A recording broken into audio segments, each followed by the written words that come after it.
Olá, está começando mais um É Tempo de Amazônia, uma jornada rumo ao desenvolvimento sustentável e à preservação de um dos maiores patrimônios nacionais, o bioma amazônico. A bordo hoje nós vamos conversar com o diretor da TNC no Brasil, José Otávio Passos, TNC, também conhecido como The Nature Conservancy. José Otávio, seja muito bem-vindo aqui ao É Tempo de Amazônia, é um prazer poder recebê-lo aqui para discutir e debater um pouco desse assunto que, por um lado, felizmente está ganhando cada vez mais espaço nas discussões, até mesmo nas discussões entre grupos sociais, além dos meios acadêmicos ou também dos meios técnicos. Mas há ainda uma predominância, Zé Otávio, de uma guerra de narrativas. Há muita desinformação sobre a Amazônia. E eu gostaria de te ouvir como é que vocês da TNC estão observando este momento específico pós-COP26, onde se conquistou alguns avanços, mas ainda resta muito trabalho a fazer. Seja muito bem-vindo aqui ao É Tempo de Amazônia, Zé. Marcelo, muito obrigado pelo convite. Eu estou muito feliz de estar aqui discutindo esse tema que é tão importante e tão caro para todos nós, que é a conservação e o desenvolvimento de uma das regiões mais importantes do país, que é o bioma amazônico. Então, muito obrigado pelo convite. Muito feliz de estar aqui discutindo esse tema. Bom, nessa guerra de narrativas, como eu mencionei aí, como é que vocês avaliam hoje o atual estado da Amazônia, do bioma amazônico, né, na verdade, de conservação desse bioma, e esses desafios que a gente vai enfrentar, quer dizer, que segue enfrentando, agora com algumas novidades que foram conquistadas em mais uma COP, que foi a COP26, lá em Glasgow?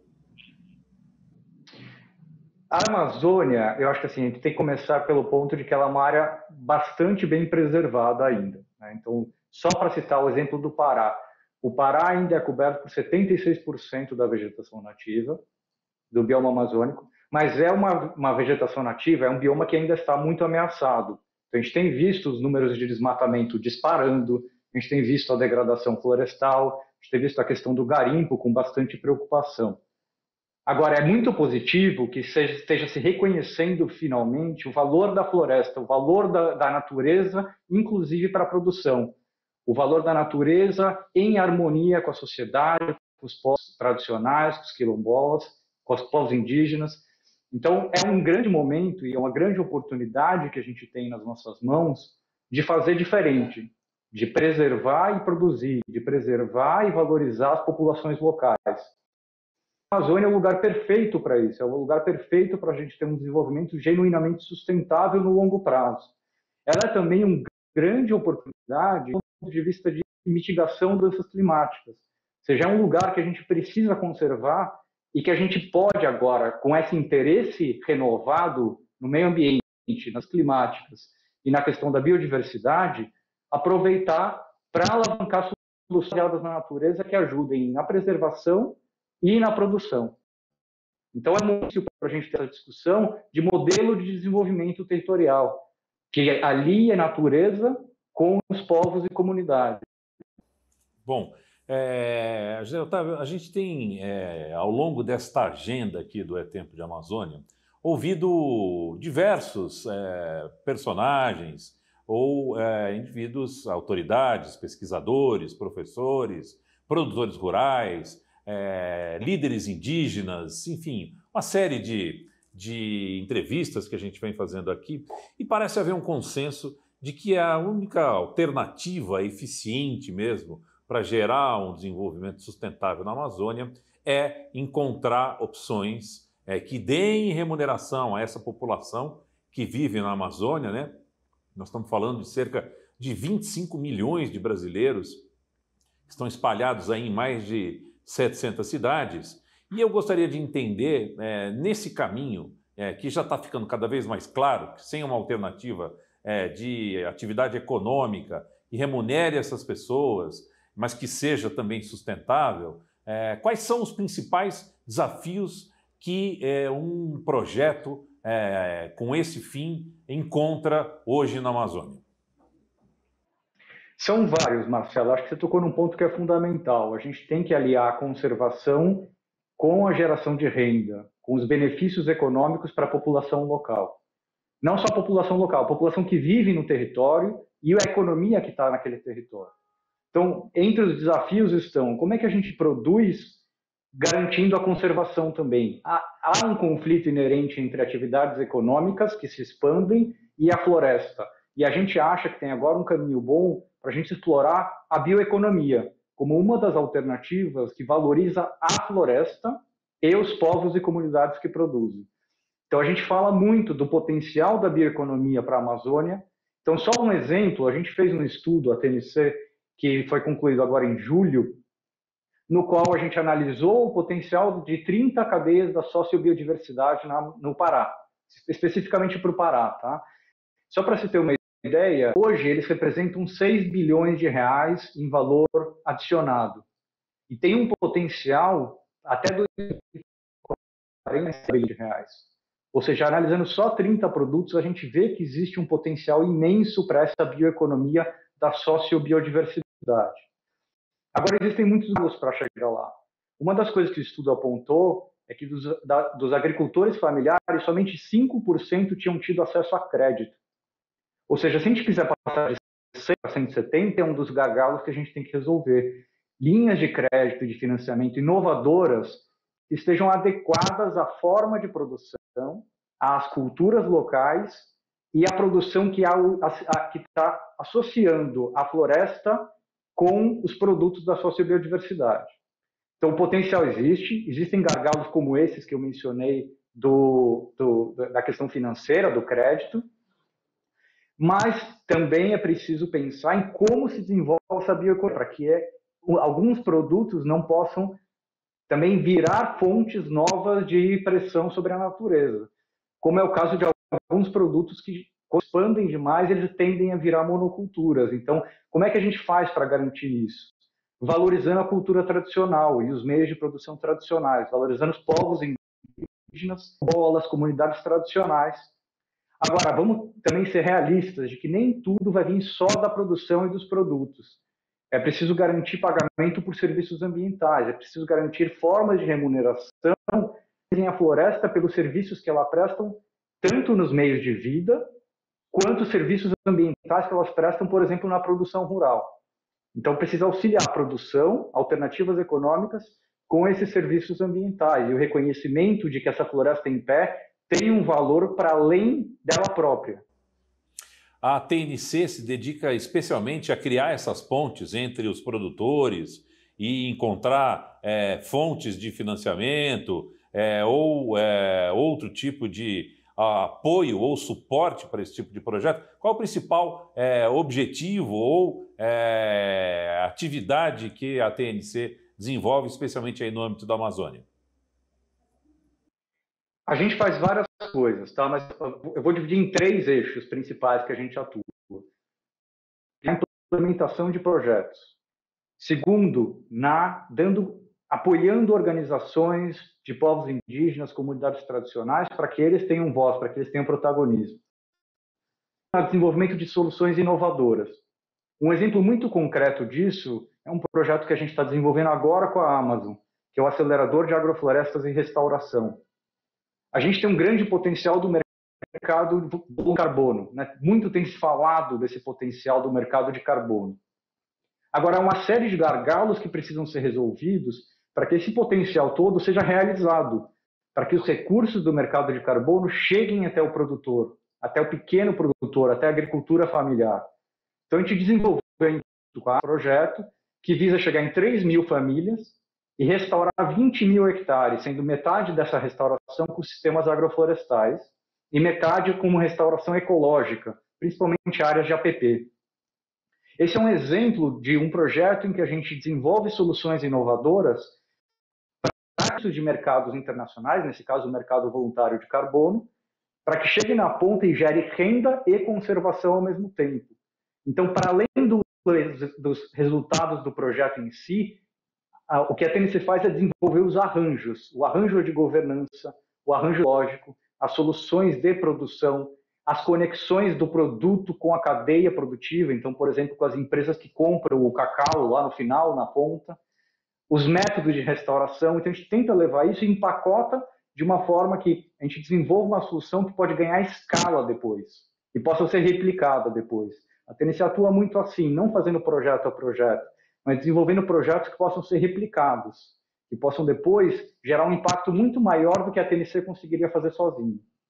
Agora, a gente não faz nada disso sozinho, a gente atua sempre em parceria com governos locais, com associações, com cooperativas, com produtores rurais, tanto no desenvolvimento de soluções, quanto nos arranjos que permitem a gente dar escala para essas soluções. Bom, a gente vai avançar um pouco agora na nossa conversa, trazendo a participação do ex-ministro Aldo Rebelo, profundo conhecedor dos desafios aí da Amazônia, traz uma experiência importante por ter passado em funções muito relevantes aí para esses assuntos. Então vamos conferir a participação do Aldo Rebelo.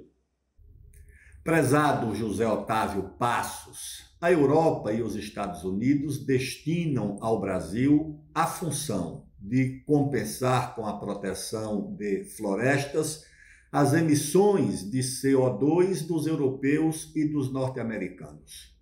O que o Brasil deve fazer para garantir a sua soberania sobre a Amazônia, proteger a biodiversidade, os rios, as florestas e a natureza, e, ao mesmo tempo, assegurar à população da Amazônia o direito ao pleno desenvolvimento econômico e social? O que você pensa sobre isso? Aldo, agradeço muito a pergunta, muito feliz de responder. Acho que você tocou em dois pontos que são absolutamente centrais, que é a questão da biodiversidade e o desenvolvimento que considera a Amazônia, que a gente já vem falando um pouquinho nessa conversa. Agora, para fomentar ambos, a gente entende que a natureza, a produção e a qualidade de vida estão intimamente conectadas. O Brasil precisa ter um papel de liderança na agenda climática.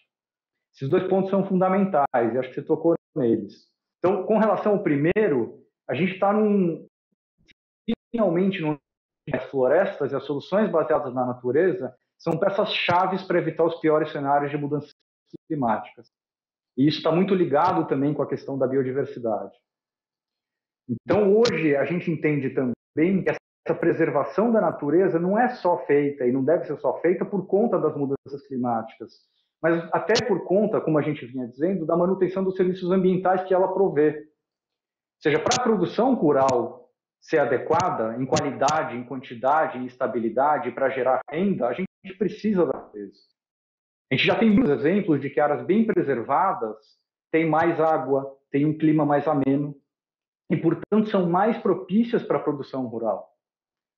Do contrário, as áreas desmatadas, as grandes áreas desmatadas, a gente já vê que tem, em vários nesse sentido, picos de calor que acabam gerando bastante prejuízo à própria produtividade. Ou seja, a gente tem que entender que preservar é produzir.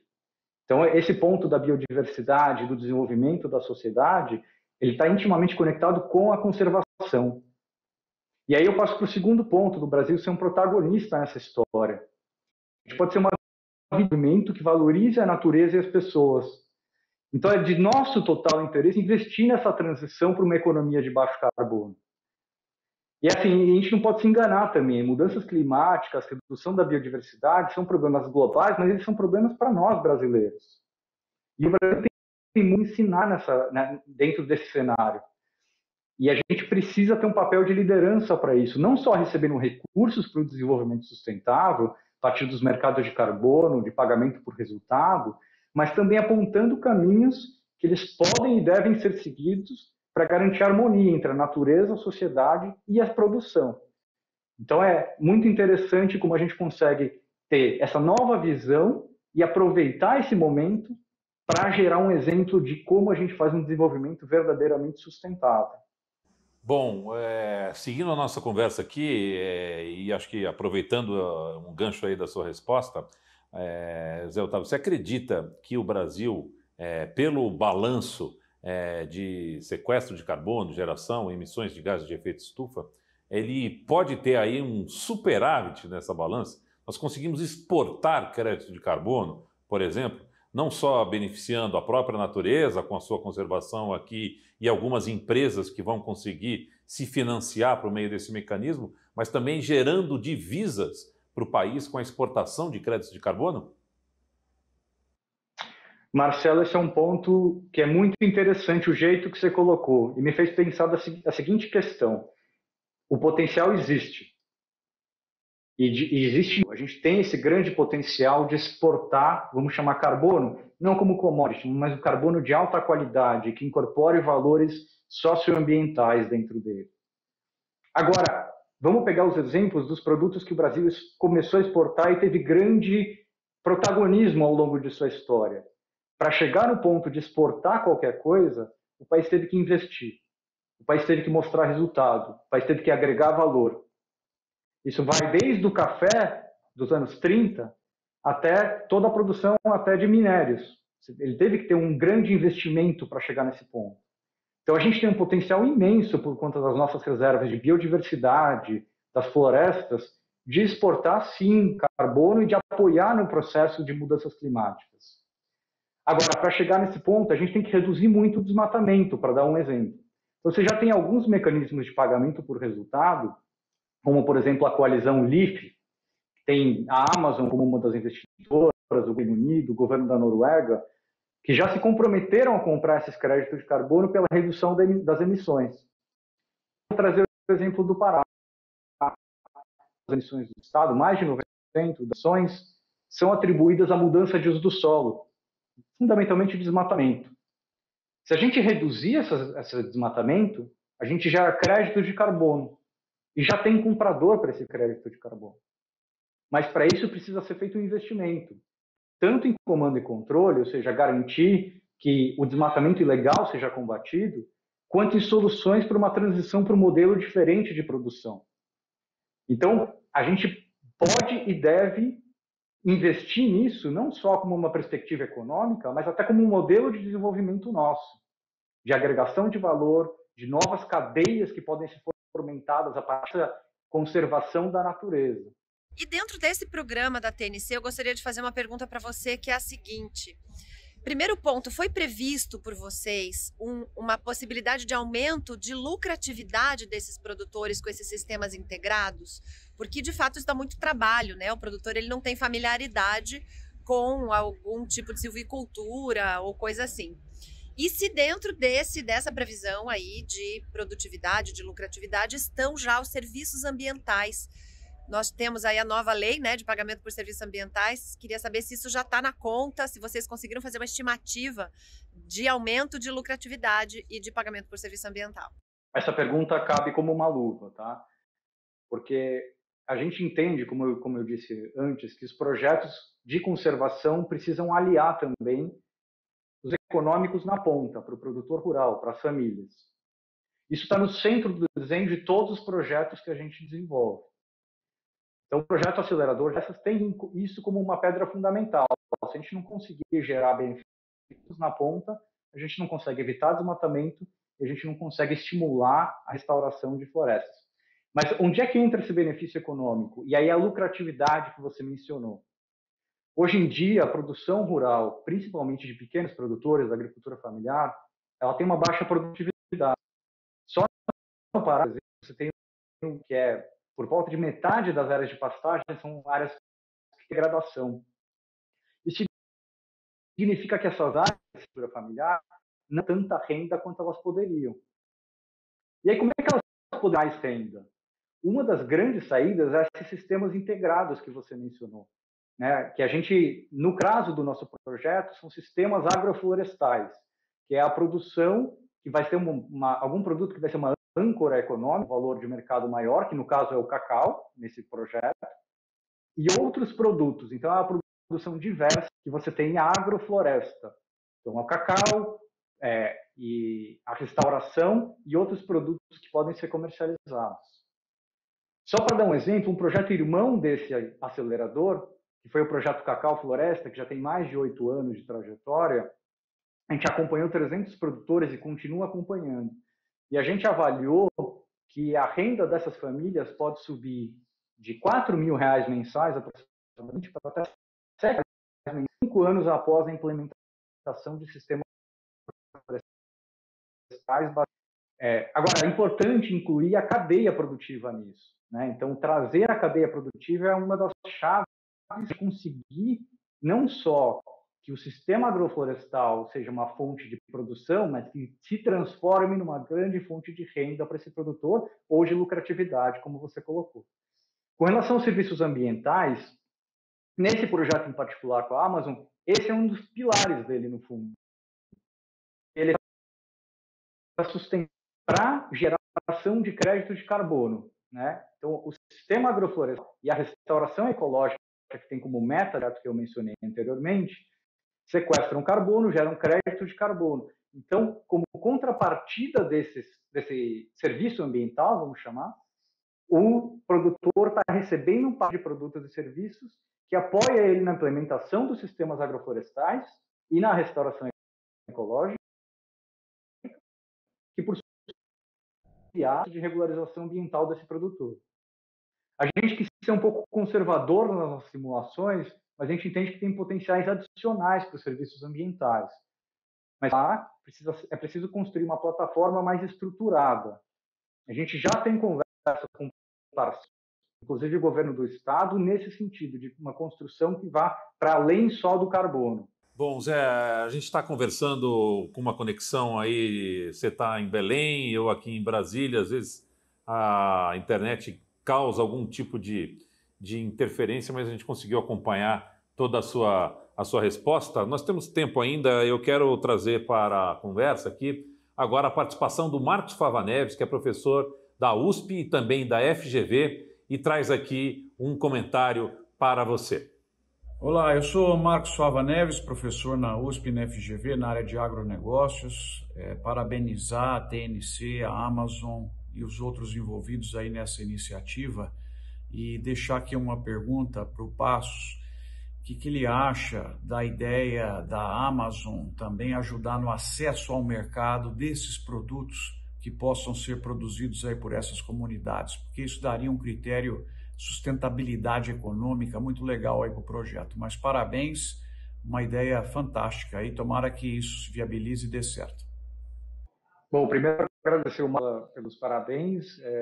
Eu acho que ele tocou em um ponto fundamental também do projeto, e que é um dos principais gargalos de produtos da bioeconomia, que é para que eles gerem renda que é a questão da comercialização.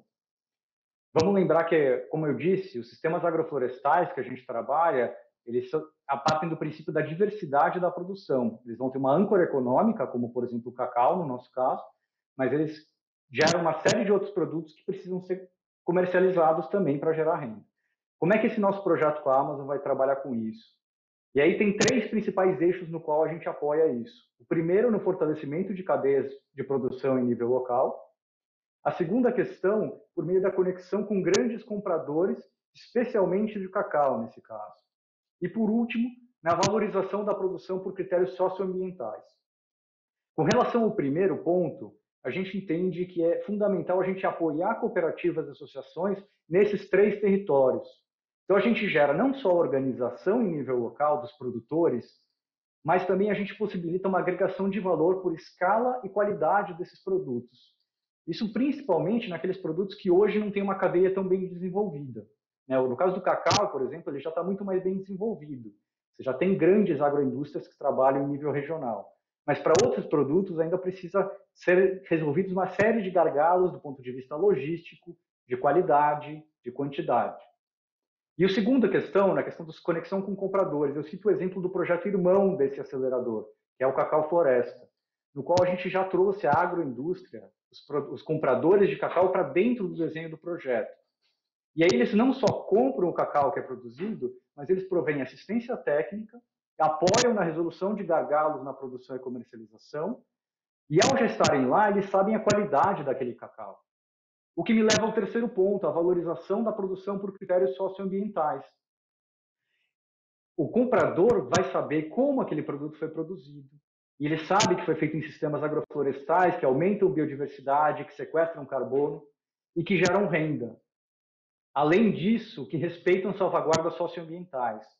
Ou seja, é um produto de alta qualidade, não só por si próprio, mas de alta qualidade socioambiental. E por isso a gente acredita que é um produto que deveria e deve valer mais do que aquele produto que é produzido sem essa possibilidade de rastreabilidade e certificação. Excelente. José Otávio Passos, diretor da TNC aqui no Brasil. Muito obrigado pela participação aqui no É Tempo de Amazônia, contribuindo aqui com o nosso debate, com a nossa discussão. O espaço vai ficar aberto, a gente volta a conversar no futuro para tratar desse tema, que certamente ainda vai ser muito relevante, especialmente para a conservação desse patrimônio tão fabuloso e também para o nosso desenvolvimento sustentável. Obrigado. Muito obrigado, Marcelo. Até logo. Muito bem, quero agradecer também a sua companhia e do outro lado, acompanhando o É Tempo de Amazônia. Fique sintonizado, na próxima semana a gente volta. Até lá, muito obrigado.